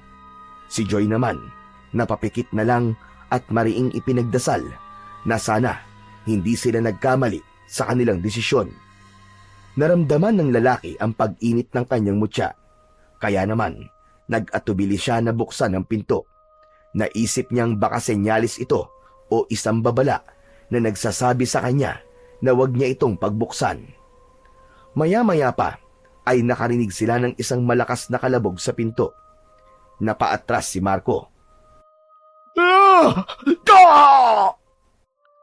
Napatakip ng tenga sina Joy at Ella. Parehas na umiiyak ng tahimik. Pagkatapos nun, biglang tumahimik ang paligid. Walang ungol, walang kahit na ano. Parang walang nangyari. Mas lalo silang kinabahan. Para sa kanila, mas nakakakilabot ang katahimikan sa pagkakataong yun kaysa sa ingay. Sa isip ni Marco, tinatanong niya ang sarili kung talaga bang hindi si Benji ang nasa likod ng kanilang pinto. Pero hindi siya naglakas ng loob na sumilip man lang. Wala rin naglakas ng loob na magsalita sa kanila. Bumalik si Marco sa tabi ng kanyang mga kasama. Lumamig na rin ang kanyang mutya. Sumapit ang madaling araw. Unti-unti nang lumiliwanag ang paligid. Wala na ring nakatulog sa kanila dahil sa matinding takot at kaba. Ilang sandali pa ay may narinig silang mga yabag sa labas. Si Mang Goryo na kaya yan? Sandali, baka mamaya aswang na naman yan. Kumatok ito sa pinto. 3 beses. Nagkatinginan sila, pero agad din nilang narinig ang pamilyar na boses. Lumapit agad si Marco sa tabi ng pinto at pinakiramdaman ang kanyang kwintas. Mga bata, ako ito, si Goryo. Pagbuksan niyo na ako ng pinto. Nagmamadaling binuksan ni Marco ang pinto. Bumungad sa kanila ang matanda. Medyo hinihingal at may nakitang galos sa braso. Maputik din ang suot nito at halata ang pagod sa kanyang mga mata. Pumasok agad ito sa loob at naupo. Agad siyang inabutan ng tubig ni Joy. Tahimik sila habang hinihintay ang sasabihin ng matanda. Pasensya na kayo. Hindi ko naabutan ang kasama nyo. Ha? Ano pong ibig niyo sabihin? Si Benji. Bakit nyo siya hinayaang sumunod sa akin? Sana hindi nyo ginawa yun. Delikado. Kung gano'n, nasan po si Benji? Hindi ko alam. Tumakbo siya na mabilis. Hindi ko naabutan. Tapos may humabol sa kanya. Sinundan ko pa siya, pero tumigil din ako. Kailangan kong protektahan ang aking sarili. Nagsimulang umiyak sina Joy at Ella. Napakuyom naman ng kamao si Ian.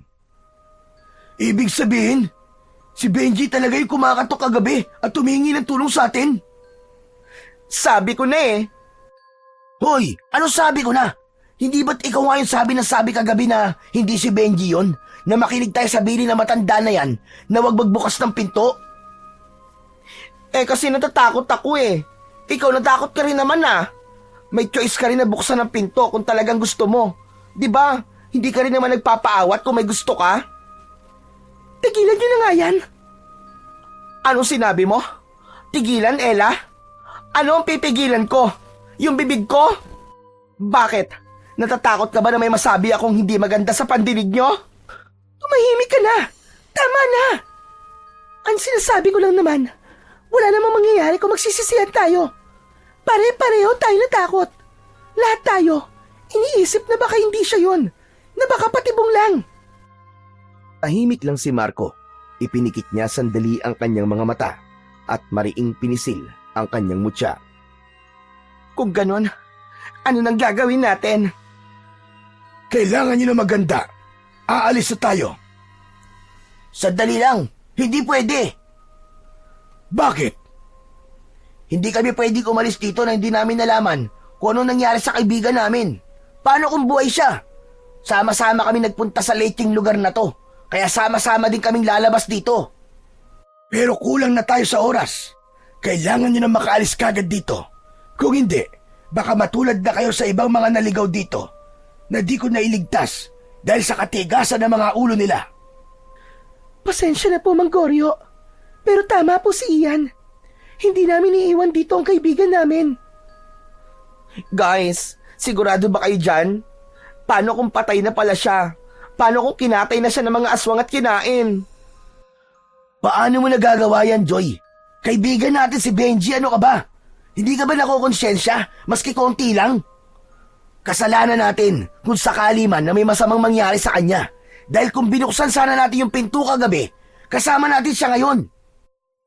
Hindi. Tama lang ang ginawa natin kagabi. Dahil naramdaman ko nagbabala ang mutya. Kaya hindi ko binuksan ang pinto. Hindi si Benji yon. Hindi siya kakatok ng ganun. Alam niyang hindi natin siya basta-basta pagbubuksan sa ganung sitwasyon. Yan na naman tayo eh. Nagmamarunong ka na naman eh. Ibinibida mo na naman yung baduy mong mutya. Ano sabi niyo dyan? Makapangyarihan daw? Eh bakit tayo nagtatago dito? Kung totoo nga malakas yan, ba't di mo gamitin? Lalabas tayo ngayon. Sugurin natin yung mga aswang. Tapos, gamitin mo yan para protektahan kami. Para mapatunayan mo sa amin na magaling ka nga. Kung talagang magaling ka. Ian, tama na. Hindi makakatulong yung init ng ulo mo. Kaya nga, wala namang may gustong mangyari to eh. Pare, hindi naman ako nagmamarunong at hindi ko rin sinasabi na ako ang palaging tama. Natakot din ako kagabi, pero hindi ko pwedeng baliwalain ang nararamdaman ko. Hindi ko pwedeng ipagsapalaran ang buhay nating lahat dahil sa guilt o awa. Hindi lang ako ang pinoprotekta ng mutya, kundi tayong lahat. Eh di gamitin mo. Huwag ka lang puro satsat. Ipakita mo may silbihan. Kasi kung hindi, isa lang yung piraso ng walang kwentang bato. Tama na. Pwede ba tumigil ka na? Kung ano man ang nangyari kagabi o kay Benji, lahat tayo may pagkukulang. Lahat tayo may parte doon. Tama si Ella. Oo, sige na. Tama na kay lahat. Pero hanggat walang bangkay tayo nakikita, may pag-asa pang buhay siya. Tahimik na nagpalitan ng tingin ang lahat. Tahimik na nakaupo si Mang Goryo at nagmamasid. Hindi siya nagsalita. Pinakinggan niya ang bawat isa. Marami na siyang nasaksiyang tulad nito sa mga taong minsan niyang sinubukan ding iligtas. Mga nagsisisihan, mga nag-aaway at iba pa. Pero kailangan niya pa rin kumilos dahil alam niyang ito ang kanyang tungkulin. Tama na. Ako na ang bahala sa kaibigan nyo. Hahanapin ko siya at ililigtas kung kinakailangan. Yan ang pangako ko. Paano niyo siya ililigtas? Huwag nyo nang problemahin yon kung paano ko gagawin yon. Ang importante, makaligtas kayo. Sige na, maganda na kayo. Ihatid ko na kayo palabas sa gubat. Mang Goryo, salamat po. Isa-isa silang nag-ayos ng kanilang mga gamit. Natigil na ang kanilang pagtatalo. Lumapit si Mang Goryo kay Marco. May hawak itong bagay na nakabalot sa papel. Para sa iyo to, iyo. Ipinagkaloob ng espiritu ng gubat. Hindi ito basta-bastang armas. Magagamit mo ito kapag nagkaroon ng aberya. Tinanggap ito ng binata. Dahan-dahan niya itong binuksan. Lumantad ang isang kakaibang punyal. Iyari ito sa kakaibang uri ng metal. Maitim pero kumikislap. Ang hawakan nito ay may ukit na alon at dahon. Magkabilaan din ang talim at may bahagyang uka sa pinakadulo. Nang lumapit ito sa kanyang mga kamay, naramdaman niya ang kakaibang init. Nakita ito ni Mang Goryo at sinabi sa kanyang normal lang ang kanyang nararamdaman dahil ibig sabihin, tinatanggap na siya ng mismong sandata. Lumabas na si Mang Goryo at sinundan siya ng grupo. Lumusong sila sa makitid na daan sa gitna ng gubat. Isang daan na parang hindi madalas madaanan ng tao. Ang paligid ay puno ng malalaking mga puno. Sa gilid naman ng daan ay ang matataas at makapal na damo. Sa gitna ng lahat ng yun, nagpatuloy sila sa paglalakad. Habang naglalakad, may napansin naman si Marco sa lupa. May mga patak ng dugo.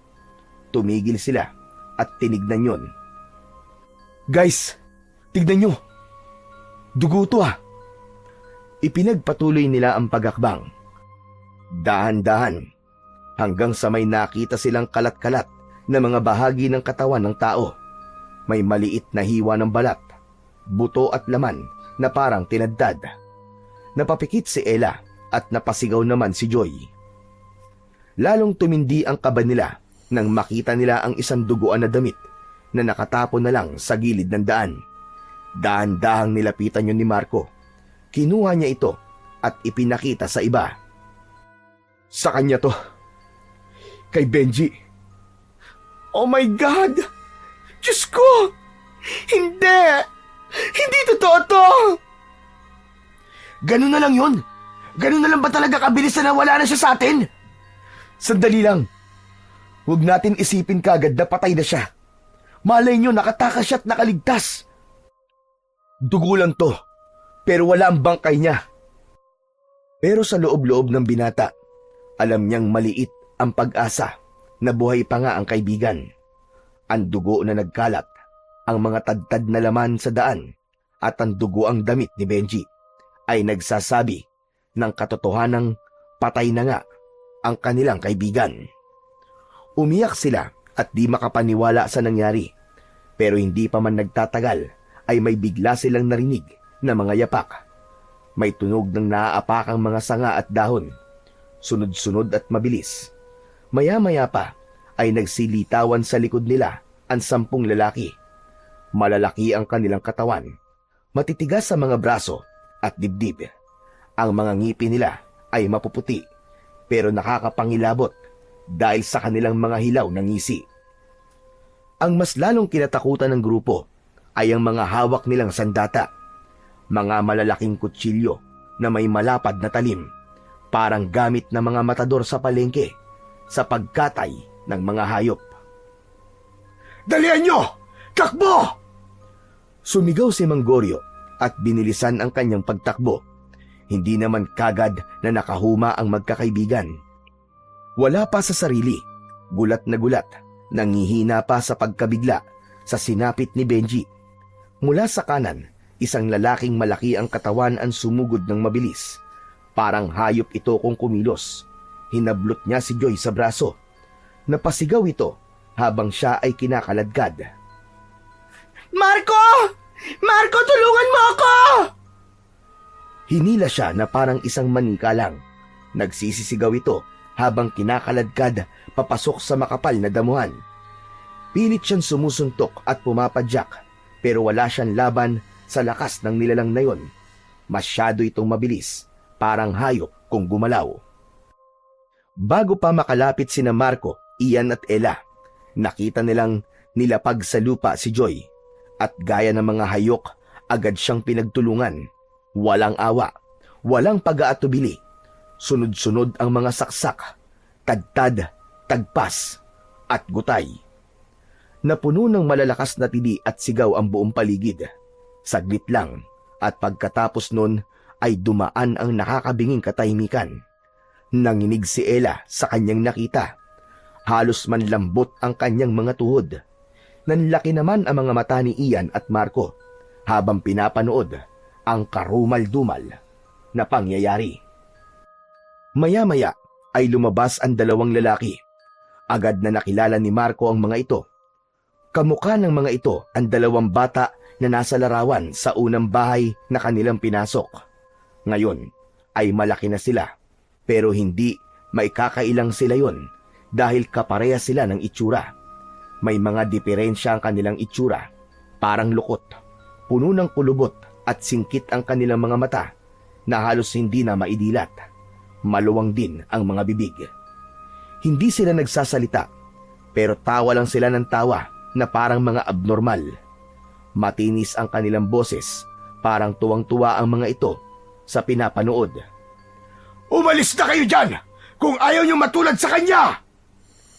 Bigla namang natauhan ang tatlo. Hinila ni Ian si Ella. Na! Wala na tayong magagawa kay Joy! Hindi tayo pwedeng mamatay dito! Agad silang kumaripas ng takbo. Sinundan si Manggoryo. Tinalon nila ng mabilis ang mga nakahambalang na ugat ng mga puno at mga nagkalat na putol na sanga. Bilisan niyo! Nakasunod sila sa atin! Habang tumatakbo sila, narinig nila ang mga mabibilis na yabag sa likod. Napasigaw si Ella, nadapa siya, pero agad na inalalayan ni Ian. Bumangon siya at nagpatuloy sila sa pagtakbo. Hingal na hingal sila at halos maubusan na ng lakas, pero hindi sila pwedeng tumigil. Bawat segundo, alam nilang lumalapit ang panganib. Malapit na tayo! Kapag narating natin ang dulo ng daan na ito, makakalusot na tayo sa mga aswang na yan! Pilit na pinapalakas ang kanilang mga loob, pero hindi pa man sila masyadong nakakalayo, ay biglang may sumulpot sa unahan. Sumugod ito ng mabilis. Sa takot na baka mapahamak si Ella, biglang nagpatiuna si Marco. Hinugot niya sa kanyang bewang ang sandatang ibinigay sa kanya ni Manggoryo na galing sa espiritu o gabay ng gubat. Nung una ay hindi kumpiyansa ang lalaki na gamitin ito, pero nang umambang umatake ang aswang, kusa itong kumilos. Parang may gumagabay sa kanyang kamay. Nasaksak niya ito sa dibdib. Nagliyab ang sugat nito. Napaatras ang aswang, sumigaw at saka bumagsak. Umusok ang katawan nito hanggang sa tuluyang malusaw sa lupa. Tumigil sa pagtakbo ang ilang tumutugis, pero saglit lang yon. Nakita kasi nila ang bahagyang pag-aatubili sa mga mata ng binata.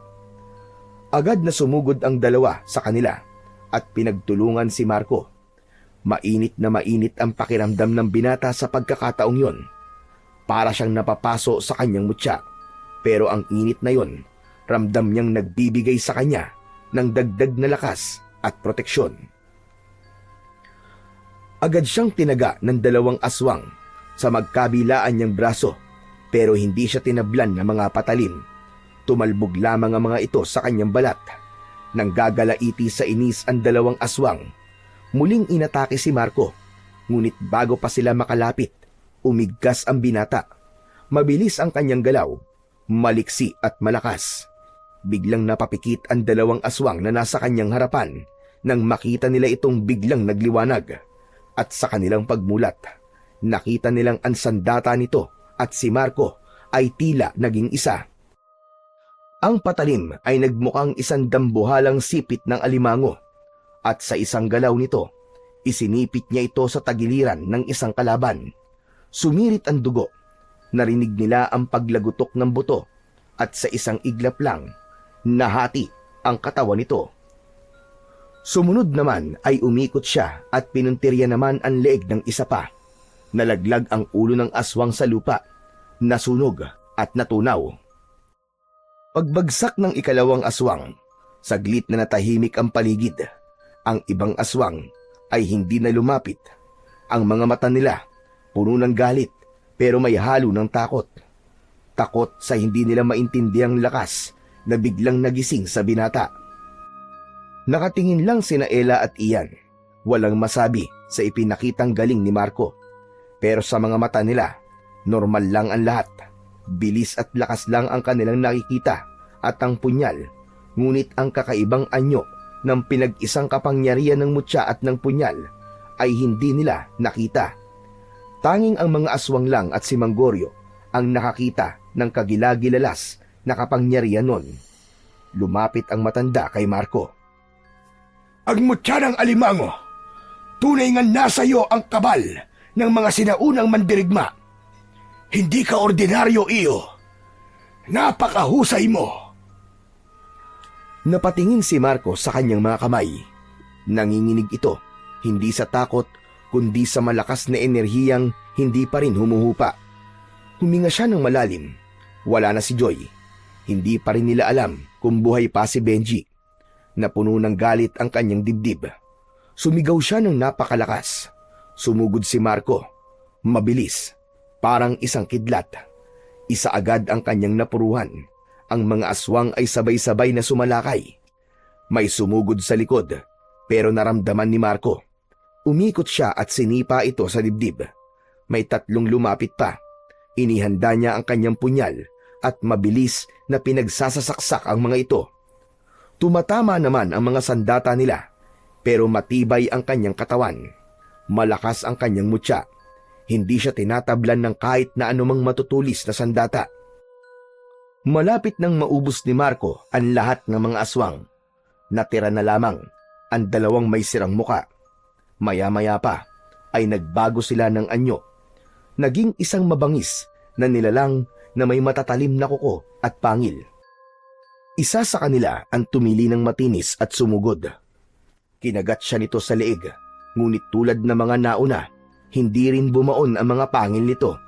Tila tumama lamang ito sa matigas na bakal. Mabilis naman na gumanti si Marco. Sinakal niya ang aswang gamit ang kanyang bisig. Narinig ang pagkalas ng buto nito sa leeg. Hindi pa siya nakontento. Agad niya itong sinaksak sa dibdib at bumaon ang punyal hanggang sa likod. Patay ang aswang. Nakita ng natitirang aswang ang sinapit ng kanyang kasamaan. Sa halip na lumaban, tumakbo na ito palayo. Hiningal si Marco, napaluhod siya. Tinignan niya ang kanyang punyal at kamay. Puno na ito ng dugo. Lumapit naman si Manggorio at tinapik siya sa balikat.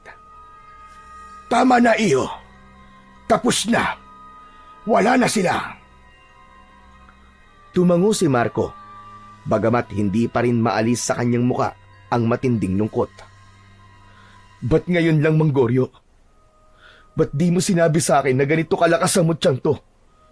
Kung nalaman ko lang kaagad, di sana, nailigtas ko pa sila. Alam kong makapangyarihan ang mutyang hawak mo, Marco. Pero wala akong ideya sa lakas mo at kung paano ito kikilos sa katawan mo. Alam mo bang wala akong proteksyon na nakuha sa espiritu, kundi ang punyal na yan?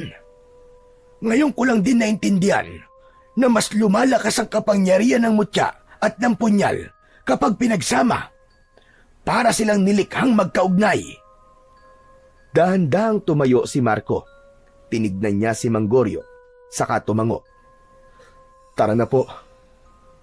Muling pinangunahan ni Manggorio ang kanilang paglalakad. Tahimik ang lahat habang tinatahak nila ang daan palabas ng kagubatan. Makalipas ang ilang minutong katahimikan, huminto sila sa pangpang ng isang ilog. Dito, biglang tumigil si Manggorio. Hanggang dito na lang ako. Hindi na ako pwedeng lumagpas pa. Tawirin niyo lang ang ilog na yan at sundan ang isang malinis na daan. Sa dulo nun ay may isang baryo.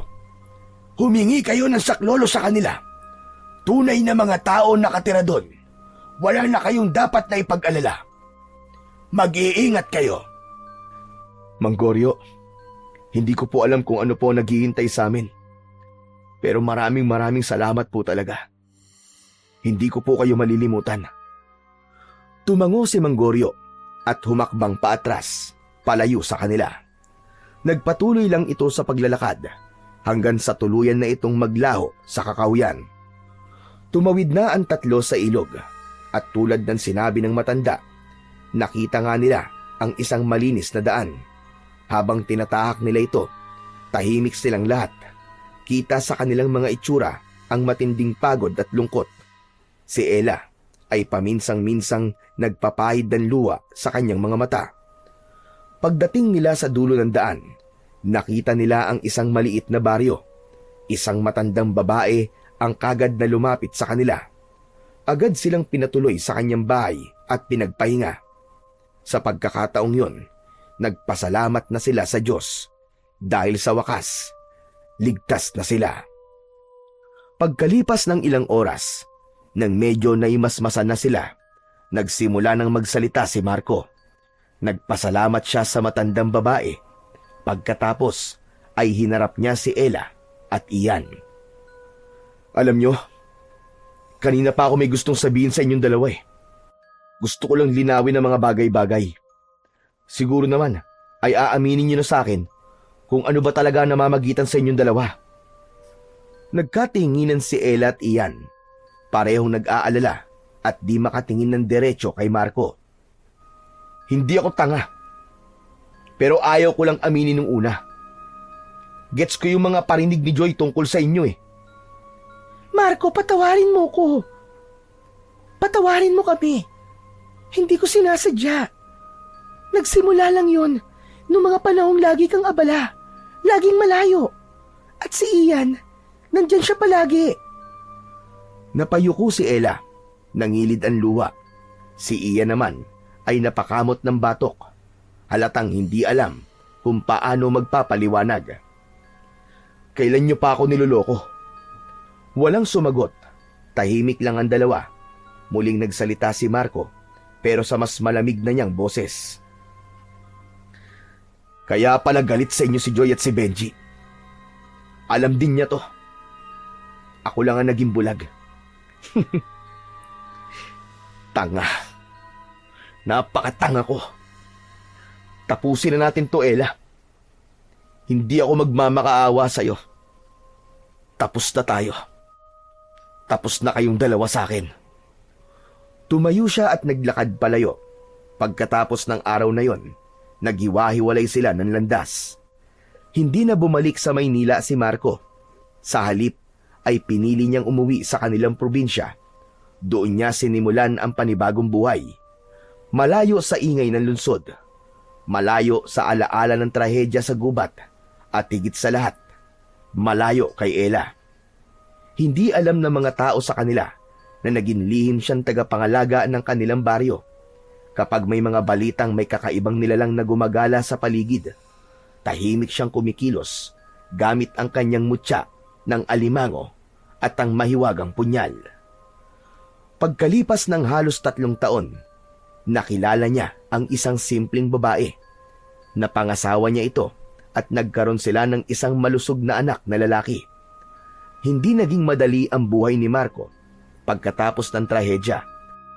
Pero nang dumating sa kanya ang buhay na kasama ang kanyang pamilya, natagpuan din niya ang kapayapaan at isang buhay na may kabuluhan.